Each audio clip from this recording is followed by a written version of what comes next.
आज हम बात करेंगे ऑपरेशन मेघदूत की। ऑपरेशन मेघदूत भारतीय सेना के द्वारा चलाया गया था जम्मू एंड कश्मीर में सियाचिन ग्लेशियर को कंट्रोल करने के लिए।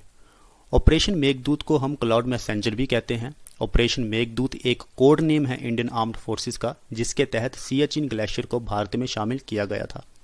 आज हम बात करेंगे कि भारतीय सेना ने ऑपरेशन मेघदूत क्यों चलाया, भारत और पाकिस्तान के बीच में क्या विवाद उत्पन्न हो गए जिसकी वजह से पाकिस्तान ने भी भारत के खिलाफ ऑपरेशन अब्बाबिल चलाया। तो इन सारी चीज़ों के बारे में हम जानेंगे। 1949 सीज फायर एलओसी का क्या रोल है, कराची एग्रीमेंट का क्या रोल है, इन सारी चीज़ों को हम डिटेल में जानेंगे। तो चलिए शुरू करते हैं। पहले मैं आपको बता दूं कि ऑपरेशन मेघदूत को 13 अप्रैल 1984 में चलाया गया था, जिसे उच्चतम युद्ध क्षेत्र भी कहा गया है, यानी कि दुनिया का सबसे हाईएस्ट बैटलफील्ड भी कहा गया है।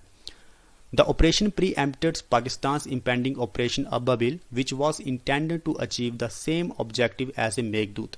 तो जो ऑपरेशन मेघदूत का ऑब्जेक्टिव था कि सियाचिन ग्लेशियर को अपने देश में शामिल किया जाए भारत की तरफ से, उसी तरह से ऑपरेशन अबाबिल का भी यही ऑब्जेक्टिव था कि सियाचिन ग्लेशियर को पाकिस्तान में शामिल किया जाए। लेकिन ऑपरेशन अबाबिल फेल हुआ और ऑपरेशन मेघदूत, जो कि भारत का ऑपरेशन था, वो सक्सेसफुल हुआ, जिससे कि इंडियन फोर्सेस ने सियाचिन ग्लेशियर को कंट्रोल कर लिया। आपको पूरी चीज़ मैं डिटेल में समझाऊंगा। आप इस मैप को ध्यान से देखिए, ये जम्मू एंड कश्मीर का मैप है। ये जो आपको लाइन बीच में दिखाई दे रही है, ये लाइन है लाइन ऑफ कंट्रोल, और ये है लास्ट पॉइंट जिसे NJ कुछ इस तरह का नाम है। ये रहा north areas Jammu and Kashmir का, जो इस वक्त पाकिस्तान के पास है, जिसे हम पाकिस्तान ऑक्युपाइड कश्मीर कहते हैं। ये रहा आज़ाद कश्मीर, जिसे पाकिस्तान आज़ाद कश्मीर कहता है, लेकिन भारत के लिए ये POK है, पाकिस्तान ऑक्युपाइड कश्मीर। ये रहा अक्साई चीन, जो कि अभी चाइना के पास है।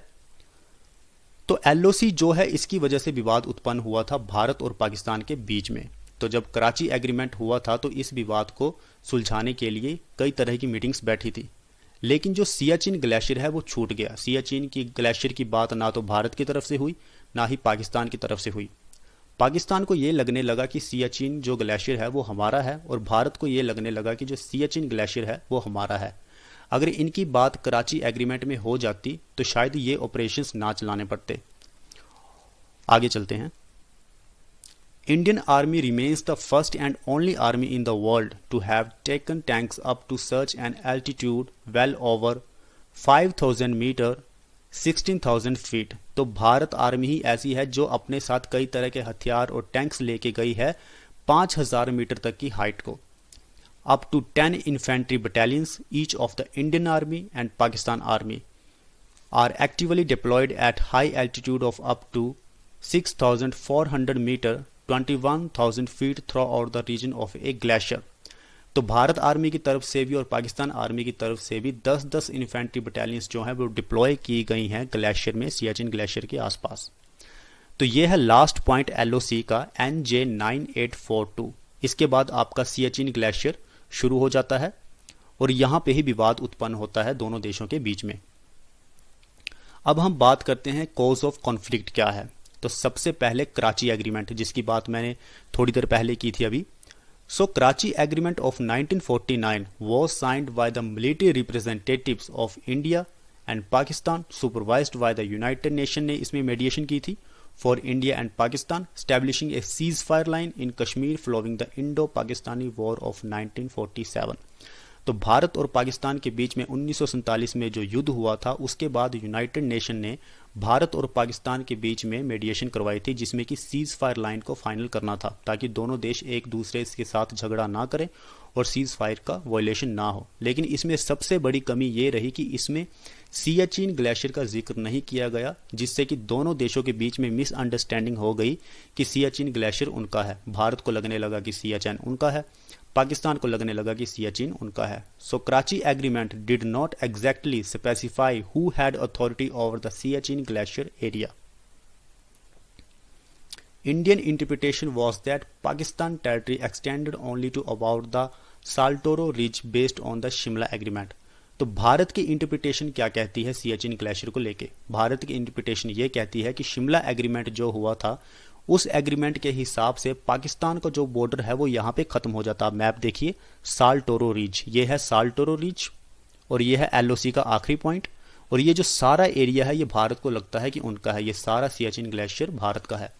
लेकिन पाकिस्तान का इंटरप्रिटेशन क्या कहता है? पाकिस्तान की इंटरप्रिटेशन कहती है कि उनकी जो टेरिटरी है वो पॉइंट NJ9842, ये रहा आपका पॉइंट NJ9842, यहाँ से लेके काराकोरम पास, ये रहा आपका काराकोरम पास।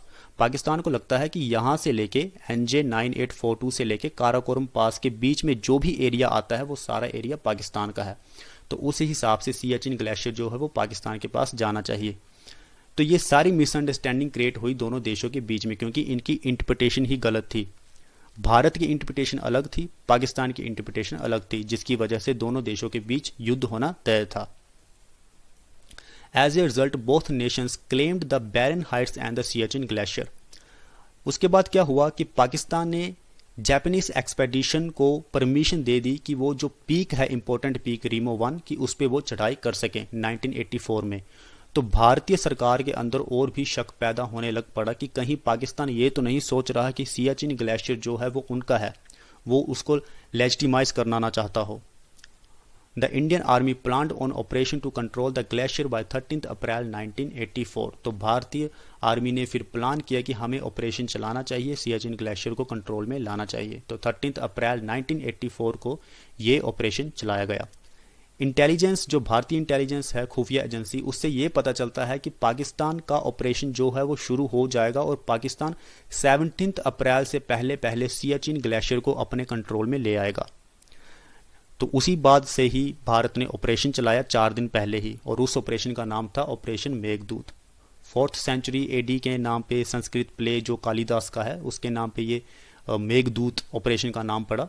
Operation Meghdoot was led by the lieutenant general Premnath हुन। उनको ये टास्क दिया गया कि वो ऑपरेशन मेघदूत को चलाएं। The task of occupying the Saltoro ridge was given to 26th sector commanded by the brigadier Vijay छन्ना।